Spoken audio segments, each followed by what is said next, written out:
Asia cup tourney ಸದ್ಯ ರೋಚಕ ಘಟ್ಟದಲ್ಲಿದೆ.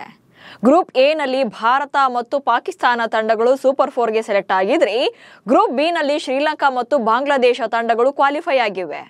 ಇವತ್ತು ಲೀಗ್ ಹಂತದ ಕೊನೆ ಪಂದ್ಯ ನಡೆಯಲಿದ್ದು ಭಾರತ ಮತ್ತು ಒಮನ್ ರಾಷ್ಟ್ರಗಳು ಮುಖಾಮುಖಿಯಾಗಲಿವೆ. ಈ ಮ್ಯಾಚ್ನಲ್ಲೂ ಕೂಡ ಭಾರತವೇ ಒನ್ ಸೈಡೆಡ್ ಆಗಿ ಗೆಲ್ಲೋದು ಗ್ಯಾರಂಟಿ ಇದೆ. ಹೀಗಾಗಿ ಈ ಪಂದ್ಯಕ್ಕೆ ಭಾರತದ ಪ್ಲೇಯಿಂಗ್ 11 ನಲ್ಲಿ ಒಂದಷ್ಟು ಬದಲಾವಣೆಗಳನ್ನ ಮಾಡೋಕೆ ಮ್ಯಾನೇಜ್ಮೆಂಟ್ ಮುಂದಾಗಿದೆ. ಹಾಗಾದ್ರೆ ಹೇಗಿರುತ್ತೆ ಫೈನಲ್ ಟೀಮ್? ಯಾರು ಬೆಂಚ್ ಕಾಯ್ತಾರೆ, ಮೈದಾನಕ್ಕೆ ಯಾರು ಇಳಿತಾರೆ ಅನ್ನೋ ಬಗ್ಗೆ ಈ ವಿಡಿಯೋದಲ್ಲಿ ಮಾಹಿತಿಯನ್ನ ಕೊಡ್ತೇನೆ. ನಾನು ಶಾಂತ.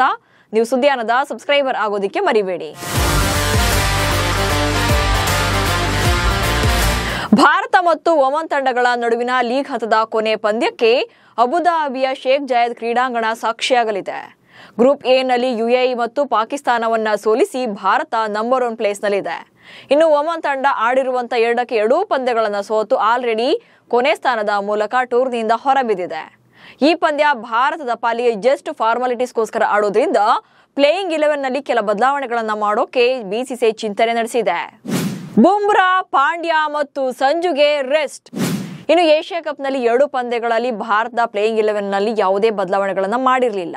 ಆದರೆ ಒಮನ್ ವಿರುದ್ಧದ ಪಂದ್ಯದಲ್ಲಿ ಭಾರತ ಜಸ್ಪ್ರೀತ್ ಬುಮ್ರಾ ಅವರಿಗೆ ವಿಶ್ರಾಂತಿಯನ್ನ ನೀಡುವಂತ ಸಾಧ್ಯತೆ ಇದೆ. ಈ ಮೂಲಕ ಸೂಪರ್ 4 ಹಂತದ ಪಂದ್ಯಗಳಿಗೂ ಮುನ್ನ ರೆಸ್ಟ್ ಅನ್ನ ಕೊಡೋಕೆ ನೋಡ್ತಾ ಇದೆ. ಬುಮ್ರಾ ಬದಲಿಗೆ ಹರ್ಷದೀಪ್ ಸಿಂಗ್ ಅವರಿಗೆ ಪ್ಲೇಯಿಂಗ್ 11 ನಲ್ಲಿ ಆಡಿಸೋಕೆ ಚಾನ್ಸಸ್ ಇದೆ.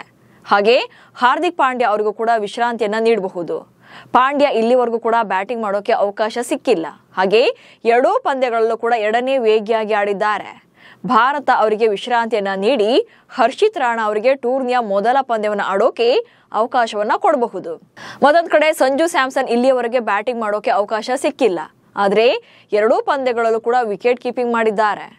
ಅದು ಅಲ್ಲದೆ ಆರಂಭಿಕರಾಗಿ ಆಡದೇ ಇರೋ ಕಾರಣಕ್ಕೆ ಸ್ಯಾಮ್ಸನ್ ಬ್ಯಾಟಿಂಗ್ ಮಾಡದ ಕಾರಣಕ್ಕೆ ವಿಶ್ರಾಂತಿಯನ್ನ ನೀಡಿ ಜಿತೇಶ್ ಶರ್ಮಾಗೆ ಅವಕಾಶ ನೀಡುವಂತ ಸಾಧ್ಯತೆ ಇದೆ.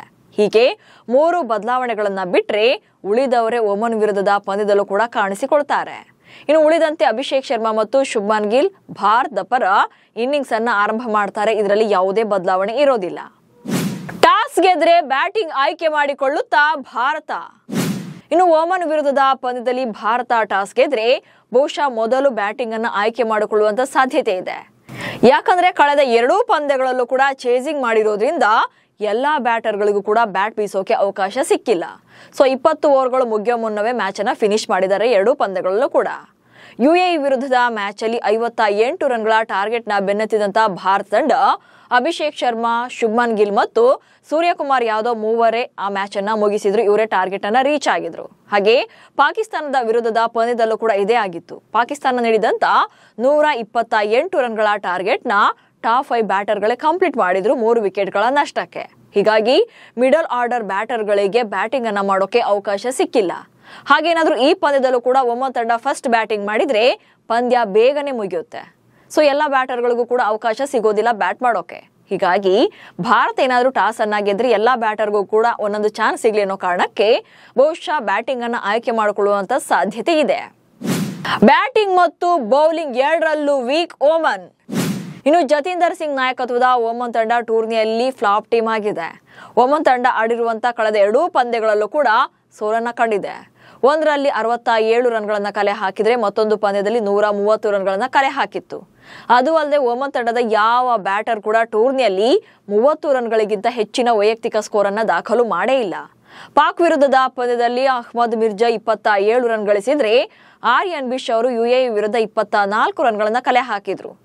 ಇದೇ ಅವರ ತಂಡದ ಪಾಲಿಗೆ ಹೈಯೆಸ್ಟ್ ವೈಯಕ್ತಿಕ ಸ್ಕೋರ್ ಆಗಿದೆ.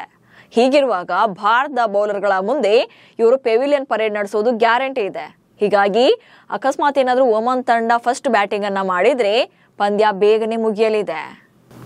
ಇನ್ನು ಪಂದ್ಯ ನಡೆಯಲಿರುವಂತಹ ಶೇಖ್ ಜಾಯದ್ ಕ್ರೀಡಾಂಗಣದ ಬಗ್ಗೆ ನೋಡೋದಾದ್ರೆ ಈವರೆಗೆ ಈ ಮೈದಾನದಲ್ಲಿ ಒಟ್ಟಾರೆಯಾಗಿ 74 T20 ಅಂತಾರಾಷ್ಟ್ರೀಯ ಪಂದ್ಯಗಳನ್ನ ಆಯೋಜನೆ ಮಾಡಲಾಗಿದೆ.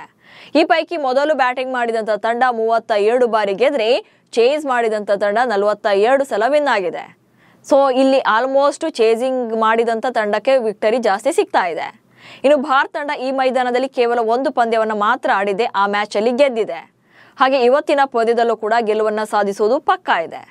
ಆದರೆ ಈ ಮ್ಯಾಚ್ ಮುಂದಿನ ಸೂಪರ್ 4 ಹಂತದಲ್ಲಿ ಪಾಕಿಸ್ತಾನದ ವಿರುದ್ಧದ ಪಂದ್ಯಕ್ಕೂ ಮುನ್ನ ಒಂಥರ ವಾರ್ಮ್ ಅಪ್ ಮ್ಯಾಚ್ ಅಂದ್ರೂ ಕೂಡ ತಪ್ಪಾಗಲ್ಲ. ಯಾಕಂದ್ರೆ ಭಾನುವಾರ ಸೂಪರ್ 4 ಹಂತದಲ್ಲಿ ಭಾರತ ಮತ್ತು ಪಾಕಿಸ್ತಾನ ತಂಡಗಳು ಮುಖಾಮುಖಿಯಾಗಲಿವೆ. ಮತ್ತೊಂದು ಹೈ ವೋಲ್ಟೇಜ್ ಕದನಕ್ಕೆ ಏಷ್ಯಾ ಕಪ್ ಟೂರ್ನಿ ಸಾಕ್ಷಿಯಾಗಲಿದೆ. ನಮಸ್ಕಾರ.